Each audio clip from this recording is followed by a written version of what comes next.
अस्सलाम वालेकुम, नमस्कार, सत श्री अकाल, गुड इवनिंग। मैं हूं आरजू काज़मी और आप हमेशा की तरह से देख रहे हैं पॉइंट ऑफ व्यू, और हमारे साथ हैं आपके जाने पहचाने डॉक्टर अभिषेक मिश्रा जी। बहुत शुक्रिया सर कि आज आ पाए, थैंक यू सो मच।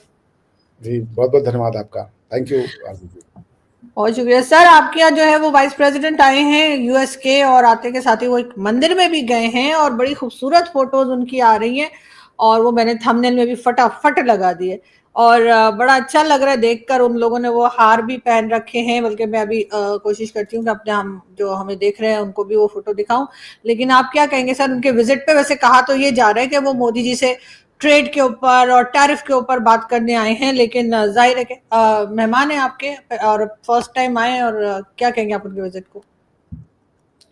देखिए मेहमान ही नहीं है, हमारे तो दामाद भी हैं भाई वो, तो इसलिए कोई नॉर्मल दौरा तो नहीं है ऐसा। हमारे यहाँ तो सर आप लोग तो दामाद को दही लेने भेज देते हैं। अब मुझे नहीं पता कि आप लोगों को क्या होता है कि नहीं। हमारे यहाँ तो वो पुराने जमाने वाला वो दामाद की वो वाली इज्जत नहीं रही अब। हम कहते हैं जाओ बेटा जाके दही ले आओ, समोसे ले आओ अपने लिए और हमारे लिए भी। आप लोग भी ये करने वाले हैं उनके साथ? नहीं, हमारे यहाँ दामाद की बहुत वैल्यू होती है। देखिए, ऐसा हमारे यहाँ भी होती है सर, बेटा ही समझा जाता है एक तरह से फैमिली का। हाँ, तो हमारे यहाँ ऐसे एक होती है ना, बंगाली कल्चर में तो जमाई षष्ठी करके एक स्पेशल डे होता है, और उस जमाई षष्ठी में क्या होता है कि आपको स्पेशल खाना खिलाया जाएगा, आपको पैसा दिया जाएगा, आपको बहुत ज़्यादा सम्मान दिया जाएगा। तो जेडी वांस जी, क्योंकि ऊषा वांस भारत की बेटी है, तो उस हिसाब से वो हमारे तो दामाद हुए, हमारे भी हमारे लिए बड़े सम्मानीय हैं, और उन अपने परिवार के सहित आए हैं, परिवार समेत आए हैं। तो जेडी वांस जी का स्वागत है भारतवर्ष में। और रही बात कि किस लिए आए हैं, तो ऑफ कोर्स बहुत सारे मैटर होंगे, बहुत सारे डिस्कशन होंगे। अभी तो कोई ऐसा है सच मैंने नहीं पढ़ा कि क्या क्या मेन उनके आइटिनरी का पार्ट होगा डिस्कशन, मगर मेरे ख्याल से सिग्निफिकेंट जो होगा वो होगा रशिया यूक्रेन डील जो है वो सबसे ज़्यादा होगा। ट्रेड में जो चल रहा है, बिकॉज कि आपको पता है एक टैरिफ इम्पोज किया है, हायर टैरिफ इम्पोज किया है प्रेसिडेंट ट्रंप ने, पर इंडिया ने अभी तक कोई रेसिप्रोकल टैरिफ लगाया नहीं है। तो we are just waiting and watching. इसलिए भी बहुत सी मिसकंसेप्शन जो है वो दूर होने की बात है।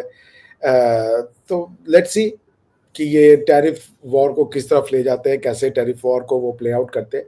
बिकॉज इंडिया और जो अमेरिका है, ये अलायंस बहुत क्रिटिकल अलायंस है इस पूरे रीजन के लिए, और इसको देखते हुए मुझे लगता है कि अमेरिका और इंडिया के बीच में कॉन्फिडेंस बिल्डिंग जो है वो, कॉन्फिडेंस का इरोजन नहीं होना चाहिए, ट्रस्ट डेफिशिएंसी नहीं होनी चाहिए। तो इन सब को देखते हुए मेरे ख्याल से ये मीटिंग बहुत सिग्निफिकेंट होगी। वो डोनाल्ड ट्रंप साहब का मैटर जो मैसेज होगा वो ला के देंगे कि हमारी क्या कूटनीति होगी with the trade, specially because trade he main issue होगा। चाइना के साथ उनका जो चल रहा है वो बहुत डिफिकल्ट इस समय ट्रेड गेम चल रहा है। चाइना ने उनके ऊपर रेसिप्रोकल जो है वो सारे ट्रेड इम्पोज कर दिए हैं, और अमेरिका के कई गुड्स को भी इम्पोज शायद सैंक्शन करने की बातचीत हो रही है। सो उसको देखते हुए, ये ट्रेड वॉर को देखते हुए ये जो मीटिंग है, I think it's very critical and crucial meeting. Let's see how it plays out, how does it pan out, और इससे क्या निकलता है। मगर बिल्कुल ऐसा ही है सर, लेकिन उससे भी ज्यादा इंटरेस्टिंग चीज जो मुझे इस वक्त लग रही है, वैसे तो खैर जाहिर है कि वो जो एक अपना एक उनका एक टारगेट होगा कोई कुछ ना कुछ जिस पे वो बात करने के लिए आए हैं, लेकिन सर जो वो मंदिर गए, और ये देखिए ये उनकी फोटो जो है वो बहुत सोशल मीडिया पे चल रही है, बड़ी खूबसूरत पूरी फैमिली साथ है, और बड़ा उन्होंने गले में हार वगैरह भी पहना हुआ है, बहुत अच्छा लग रहा है। क्या कहेंगे आपके? पहला विजिट जो है वो मंदिर का किया है उन्होंने, और इसलिए कि उनकी वाइफ जो है वो इंडियन तो नहीं है मेरा ख्याल है, if I am not wrong. Hindu जरूर है, लेकिन क्या इंडियन से है? आप बिल्कुल मुझे इंडियन बताइए। है, अच्छा। बिल्कुल इंडियन। पढ़ने गई थी यहाँ से येल में, वहाँ पे लोगों का लव अफेयर शुरू हुआ और फिर दोनों ने शादी करी। जेडी वान साहब का जो बचपन है वो काफ़ी ट्रबल्ड बचपन है, आपको पता है कि नहीं पता है मुझे नहीं पता। तो बल्कि उनका जो पूरा नाम से जेम्स डोनाल्ड वांस आज की डेट में वो लिखते हैं, पहले जेम्स डेविड वांस हुआ करता था ऐसे, तो कई 2-3 बार तो उन्होंने अपने नाम चेंज किए हैं, बल्कि उससे भी ज़्यादा टाइम्स में शायद। तो एक ट्रबल्ड उनका चाइल्डहुड था, और वो एक नास्तिक थे, उनका अपने ईश्वर में, किसी भी ईश्वर में कोई भरोसा नहीं था, मगर वो कैथोलिक फैमिली से बिलोंग करते थे। तो जब जेडी वांस जी और उषा जी एक दूसरे के साथ जब डेट करने लगे, तो उषा जी उनको रिलीजन की ओर लेकर के आई, और हिंदू रिलीजन की ओर नहीं लेके आई, उन्होंने उनको कैथोलिसिज्म की ओर लेके गई। वो कैथोलिक थे तो उनको कैथोलिसिज्म के लिए उनका इंटरेस्ट बनवाया, उनको गॉड में बिलीव करवाया, and then he started having faith in God, और जो भी है उनका पर्सनल है। सो देखिए इंपॉर्टेंट पॉइंट वही है ना, तुम मेरी रेस्पेक्ट करो, हम तुम्हारी रेस्पेक्ट करें। अब जेडी अगर उषावाद कहती नहीं तुमको हिंदू में कन्वर्ट होना है, मुझसे शादी करना है तो हिंदू बन जाओ, पूरे परिवार को हिंदू बनाओ, हिंदुइज्म का प्रचार करो, ये सब से क्या फायदा होता? कुछ नहीं। आज देखिए दोनों परिवार आए हैं, स्वेच्छा से गए हैं मंदिर, स्वेच्छा से वो चर्च भी जाएंगी, बहुत सुंदर दृश्य होगा अगर जेडी वांस जी की वाइफ और ये लोग जाते हैं चर्च में, वहां पे वो अपना जो सारे, चूंकि वो जिस परिवार की बहू है उस परिवार के कल्चर को मानना, उनकी मान्यताओं का सम्मान करना, ये उषा वांस जी की ड्यूटी बनती है वो, और मेरे ख्याल से उन्होंने बहुत अच्छे तरीके से किया भी है उसको, इसीलिए बहुत रिस्पेक्टेड है। इवन डोनाल्ड ट्रंप उनको बहुत रिस्पेक्ट करते हैं, काफी इंटेलिजेंट मानते हैं उनको। तो ये देखिए तो खूबसूरत है ना, भगवान किसी का भी हो, भगवान भगवान होता है, आस्था की बात है। तो it's a very beautiful thing कि दोनों के घर में दीपावली बने, होली बने, रामनवमी बने, लेवार लैंड करके होता है एक क्रिसमस प्रैक्टिस, क्रिश्चियन प्रैक्टिस, वो हो, क्रिसमस मने, गुड फ्राइडे मने, ईस्टर मने। तो ये सब चीजें का सेलिब्रेशन होना चाहिए। After all it's a humanity का थिंग। तो मेरे लिए तो बहुत सुंदर तस्वीरें हैं, बहुत सुंदर। ये एक जिसे कह लीजिए एक अलायंस है दो मनुष्यों का, एक भारतीय परिवेश की मान्यता वाली हैं, दूसरे वेस्टर्न परिवेश के मान्यता वाले हैं। इट्स अ वेरी गुड, जिसे कह लीजिए ईस्ट और वेस्ट का मैरिज है ये। It's a beautiful thing, I like it. मुझे बहुत अच्छा लगा ये देख करके और खुशी भी हुई। तो मैं यही कहूँगा कि वो हमारे देश के दामाद हैं जेडी वांस, और उनका पूरा सम्मान उसी तरीके से किया जाना चाहिए जैसे किसी का भी होता है, बल्कि ज़्यादा होना चाहिए, given that he is his son-in-law of India. और वो उषा जी तो मायके में आई हैं, वो अपने ससुराल में आए हैं। तो बिल्कुल नहीं, बहुत अच्छा लग रहा है सर, फोटोज देख के भी बहुत अच्छा लग रहा है, और मंदिर पीछे बहुत खूबसूरत दिखाई दे रहा है, और आगे पूरी फैमिली जिस तरह से है, और उन्होंने हार भी पहना हुआ है, तो वो भी बहुत अच्छे लग रहे हैं डेफिनेटली। अगर कोई बहुत ही कह लीजिए कि इस तरह से देखे कि भारत का एक कल्चर उसमें उनकी फोटो से आपको नजर आता है, जो लोग कभी किसी ने अगर इंडिया विजिट ना किया हो तो देख सकता है। लेकिन सर 4 दिन का उनका विजिट बताया जा रहा है, डेफिनेटली उसमें कई चीजें डिस्कस होंगी पीएम मोदी के साथ भी, और उस पर टैरिफ भी होगा, और दूसरी चीजें ट्रेड वगैरह की बात भी की जा रही है। क्या लग रहा है आपको कि कुछ बातचीत मनाने के लिए कुछ भेजा है ट्रम्प साहब ने, या ये खुद आए हैं? बिल्कुल मनाने के लिए तो खैर नहीं, मगर हाँ एक कॉन्फिडेंस बिल्डिंग तो करना पड़ेगा ना, क्योंकि और मेरे ख्याल से अभी तक कुछ मैंने ऐसा देखा नहीं जो कि पब्लिक में बताया जा रहा हो कि क्या पर्पस है। They are very tight lipped, तो इसलिए अभी कुछ, या फिर हो सकता है मैंने न्यूज़ ना पढ़ी हो, तो क्या क्या सब्जेक्ट मैटर होंगे अभी तो एग्जैक्टली मुझे पता नहीं है। लेकिन जो मेजर होगा उसमें तो अनडाउटेडली आपका ट्रेड और टैरिफ जो है वो एकदम जिसे कह लीजिए प्राइमरी टॉक्स होंगे, एक दूसरे के कॉन्फिडेंस को बढ़ाना, क्योंकि बहुत बड़ा झटका लगा है भारत को, बिजनेस का लॉस होना, और उसको देखते हुए कि ठीक है आपने इम्पोज तो कर दिया, बट अब आप जो फायर फाइटिंग है वो आपको करना पड़ेगा। आप ऐसे समझ लीजिए कि 27% का जो है वो टैरिफ लगाया, जो कि 9 अप्रैल तक उसको हॉल्ट पे था, पर वो वापस से अफेक्टेड हो गया, वापस से इफेक्टिव हो गया। तो और भारत ने इस टैरिफ के लगने से पहले बहुत सारे टैरिफ कम कर दिए थे ऑलरेडी यूएस गुड्स के ऊपर, यूएस के कहने पर, और ये भी उम्मीद की जा रही थी कि शायद कुछ और कट्स होंगे, बट वो अब कितना पॉसिबल होगा, जो फ्रेश टैरिफ लगाए हैं अमेरिका ने, उसको देखते हुए ये कुछ अब कहा नहीं जा सकता। तो हालांकि सबसे इंटरेस्टिंग बात है कि अगर आप इंडिया और यूएस के बीच का ट्रेड देखें ना, तो दिल्ली जो है वो 45 बिलियन जो ट्रेड है उसका सरप्लस है, यानी कि इंडिया ज्यादा सामान भेजता है यूएस को। तो I think let's see how does it goes कि किसका सरप्लस कब कहाँ पे कैसे काम आता है, तो इसके देखते हुए काफी कुछ होगा। लेट्स सी जी। बिल्कुल सर, कई चीज़ों के ऊपर यकीनन बात होगी, इसलिए कि इस तरह के जो कह लीजिए जो गवर्नमेंट के लोग होते हैं, जब वो एक दूसरे के यहाँ विजिट करते हैं तो जाहिर है वो कोई घूमने या सैर सपाटे पे तो डेफिनेटली नहीं आए होते, कुछ ना कुछ बात भी करना आए होते। और 4 दिन बहुत है, मतलब यूजुअली हमने देखा कि जब इस तरह के कोई आते हैं तो वो 2 दिन के लिए, 1 दिन के लिए, लेकिन ये कि वो पूरी फैमिली के साथ आए हैं और 4 डेज के विजिट पर हैं, और कहा जा रहा है कि शायद वहाँ ताजमहल भी देखने जाएंगे, ऐसा भी मैंने कहीं पढ़ा था कि वो ताजमहल भी देखना चाहेंगे आगरा में, जो है। तो आप और कौन सी जगह आप उन्हें घुमाने वाले हैं? और मोदी जी तो जाहिर है कि साथ ही आपके यहाँ से ये भी शुरू हो जाएगा अभी थोड़े दिन में, आपका मीडिया कहेगा कि वो पाकिस्तान नहीं जाएंगे। मतलब हम कुछ नहीं भी बोलेंगे तब भी सर आप लोग हमें छेड़ने से बाज तो नहीं आएंगे कि जी देखिए जी हमारे आगे और आप क्या नहीं आए। नहीं, आपके यहाँ पे तो मुझे नहीं लगता कि वो जाएंगे सीरियसली, क्योंकि क्या मतलब क्या देना है आपको भाई? कोई जाएगा तो पर्पस तो हो ना, कोई टूरिज्म पे तो आता नहीं है। अब वो बिल्कुल जाए पाकिस्तान में टूरिज्म करने। हमारा दो डिमांड है जो हमारी अंडरस्टैंडिंग है। एक बीच में ये 30-40 साल एक बड़ा अजीब सा प्रैक्टिस शुरू हो गया था कि जो भी नेता जो है भारत आता था वो पाकिस्तान भी जाता था। तो वो जबरदस्ती का इंडिया आए तो पाकिस्तान चला जाए, इंडिया आए तो पाकिस्तान चला जाए। तो भाई इंडिया ने इसको जिसे कहते हैं कि डीहाइफनेट किया, कि ये इंडो पाक की जो पॉलिसी है कि इंडिया और पाकिस्तान को एक ही तरीके के तराजू में तोलना है या एक ही तरीके के तो पॉलिसी। सर एक ही टिकट लगता है ना सर, किराया खर्च होता है। जैसे हमारे कई रिलेटिव निकलते हैं ना, तो बीच में जितने भी रिलेटिव आते हैं सभी के घर में होके आ जाते हैं। तो सर नहीं तो ऐसे हम ना रिच कंट्रियों की बात करें यार, आप हमारी अपनी बात कर रही हैं कि अगर एयरपोर्ट पे प्यास लग गया तो पानी तक नहीं पियेंगे कि भैया 20 रुपए की बोतल 30 रुपए में न मिल जाए। वो आप ऐसा यार करते हैं? हम तो ऐसा नहीं करते, हम तो पी लेते हैं। दूसरे का। ये आपको किसने बताया? तो ये तो मैं पहले गेस कर लिया था मैंने। आपने बोला जब हम पी लेते हैं खरीद के तो आप पियेंगे नहीं। कोई नहीं कोई नहीं कोई नहीं कोई नहीं, हम खरीद के भी पी लेते हैं, पैसा दूसरे से दिलवा देते हैं आप बस। पाकिस्तानी, आप कैसे खरीद के पीएंगे? आपको तो मांग के पीना है। कैसी बातें कर रही है यार आप? प्लीज आप अल्लाह से डरिए। ये पाकिस्तानी तो मांग के पीता है। आपकी यार मतलब पाकिस्तानी क्यों फेमस है? दो चीजों के लिए, देखिए दो चीजों के लिए पाकिस्तान फेमस है, आतंकवादी और भिखारी। आज की डेट में only these two are the identity. अच्छा आप बता दिए और किस चीज के लिए फेमस है? आप एक अच्छे पाकिस्तानी का नाम बता दिए इंटरनेशनल सिनेरियो में, चलिए बताइए। आरजू काजमी। तो ये भारत पाक में ना, मैं तो वेस्ट में बात कर रहा हूँ। वेस्ट में सर अच्छे पाकिस्तानी वहां पर भी है सर, लेकिन बात सर ये कि सर आप तो वो करेंगे, अभी आपकी दोस्त की मम्मी का टाइम आने लगे, फिर अब मैं करने वाली।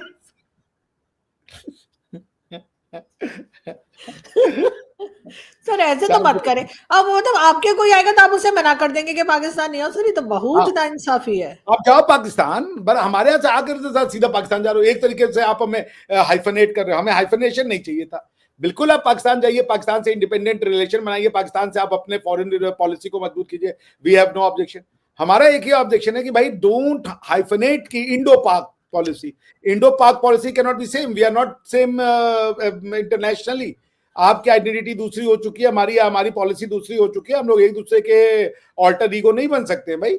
तो जैसे आपको आफ पाक से प्रॉब्लम है, अब सारी दुनिया आफ पाक करके चलती है कि भैया अफगानिस्तान पाकिस्तान को एक तरह आपका हाइफनेशन अफगानिस्तान के साथ तो हो सकता है, पाकिस्तान का हाइफनेशन भारत के साथ तो कतई नहीं हो सकता। This is injustice to the India, injustice to India and its growing stature in the international community. Sir ये तो वो लोग डिसाइड करेंगे ना जो आ रहे हैं, ये आप थोड़ी डिसाइड करेंगे कि वो आपके आएंगे तो वो हमारे यहाँ नहीं आएंगे। करेंगे, हम होस्ट हैं। अरे जब आपके यहाँ से निकल गए, अब क्या उन्होंने चले 4 दिन रह लिया, खा लिया पी लिया, जब वो निकलेंगे तो जहां मर्जी तो सीधा घर जाओ ना ना ना ना ना, निकलो तो घर निकलो। ये थोड़ी पाकिस्तान निकल लिए, ऐसे थोड़े होता है यार। घर जाइए पाकिस्तान, फिर वहां से जाइए। हमारे यहाँ तो सऊदिया के जो प्रिंस थे वो आए थे, वो भी पाकिस्तान जाना चाहते थे। इंडियन गवर्नमेंट ने करना पहले सऊदिया जाइए फिर वापस पाकिस्तान जाइएगा, उन्होंने किया भी। बदमाशी नहीं करने लगे आप लोग सर, ये खुली खुली सर, नॉटी नहीं सर, बदमाशी कहते हैं इसको। तो हमने तो आपसे सीखी है, हम तो फिर भी बदमाशी कर रहे हैं। आप तो भाई गुंडई कर रहे हैं, लंठई कर रहे हैं, आतंकवादी घटनाएं कर रहे हैं। हमने तो आपसे सीखा है भैया, हम तो थोड़ा थोड़ा सीख रहे हैं। वरना भारत तो दुनिया का जो है विश्व का सबसे शांति प्रिय देश है। दुनिया मानती है इसको, विश्व मानता है इसको। भारत अगर ना कोई वेपन बनाता है तो पूरे विश्व में किसी की नींद नहीं खोती है। सब आराम से सोते हैं कि भारत है तो सबकी बात करेगा, भारत है तो किसी का नुकसान नहीं करेगा।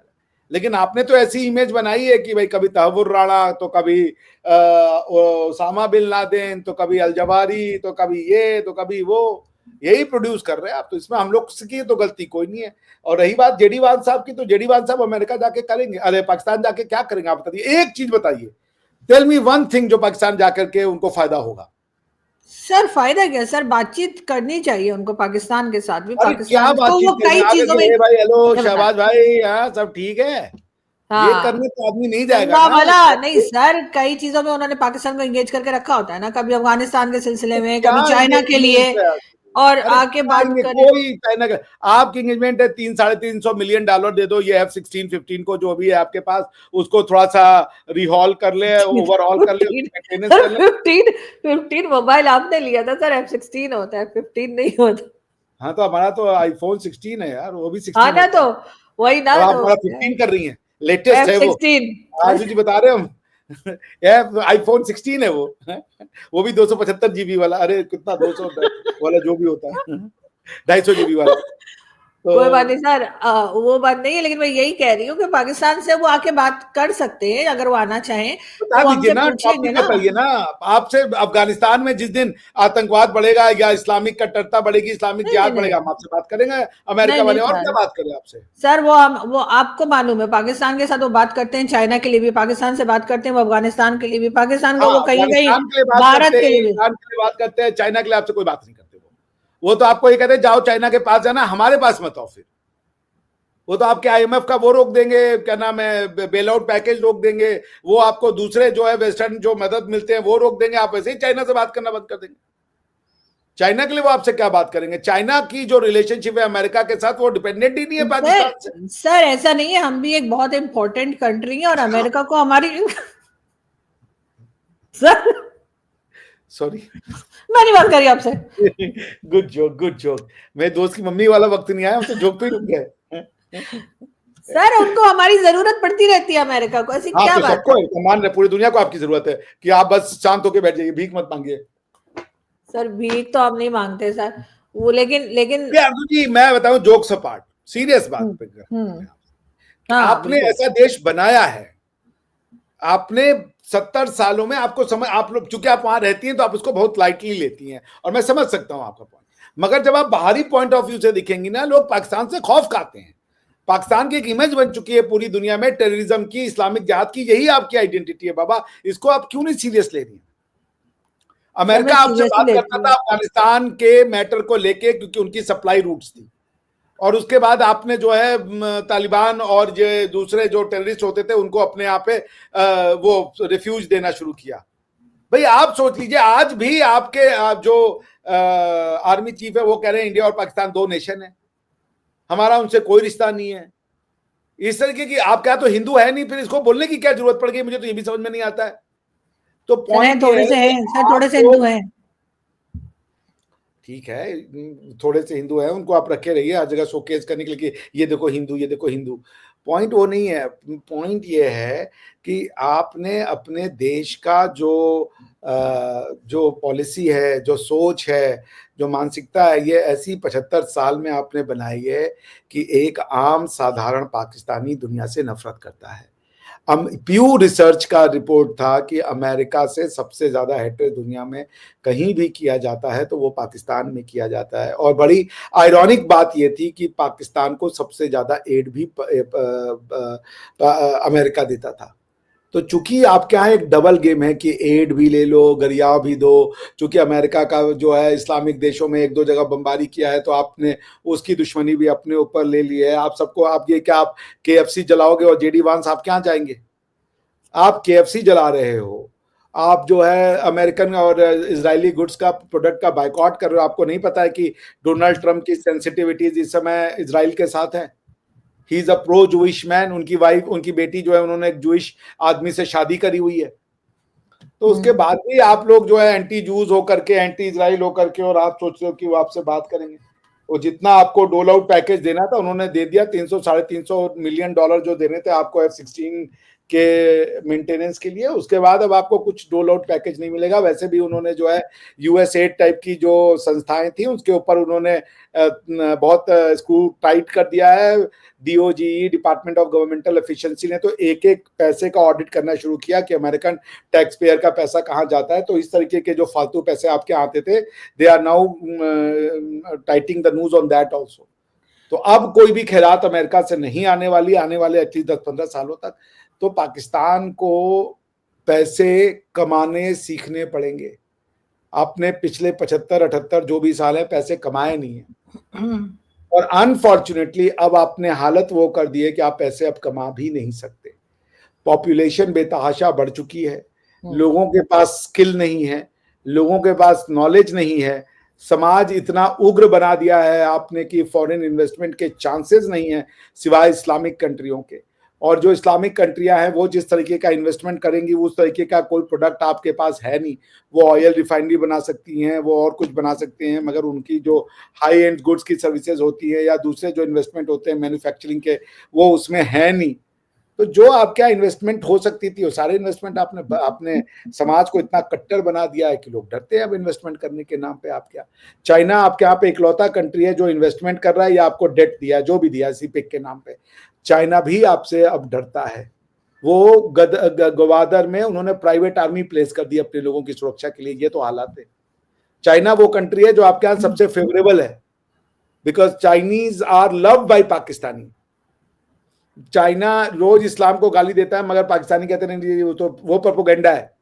उग्वेर मुस्लिम के साथ हो रहा है जो बर्बर प्रभाव, मस्जिदों को वो टॉयलेट में कन्वर्ट करे, मगर वो प्रोपेगेंडा है। और भारत में जो प्यार किया जाता है, इनको स्पेशल ट्रीटमेंट दिया जाता है मुसलमानों को, यहाँ पे जी उनको मार रहे हैं, उनका जिनोसाइड कर रहे हैं मुसलमानों का। ये सच न्यूज है। ये आपके हालात है, क्या कीजिएगा आरजू जी? नहीं, आप ठीक कह रहे हैं सर, लेकिन आई विश के पाकिस्तान की जो अथॉरिटीज हैं, पाकिस्तान को जो चलाने वाले हैं, खासतौर पे जिनके हाथ में पावर है, वो आप जैसे लोगों को सुने और अपने आप को सही करें। पाकिस्तान की पॉलिसीज जो है उनको चेंज होने की जरूरत है और बहुत जल्द चेंज होने की पाकिस्तान जरूरत के है। एक पॉलिसी आप चेंज कर दीजिए, आप क्या सब कुछ हो जाएगा। सिर्फ एक पॉलिसी बोलिए कि हम झूठ नहीं बोलेंगे। झूठ पाकिस्तान में सच है। सही। Pakistanis have become averse to truth. वो झूठ बेच रहे हैं, उन्होंने झूठ के लिए माफिया बनाए हुए हैं। सबसे बड़ा माफिया आपके यहाँ पे झूठ का माफिया है।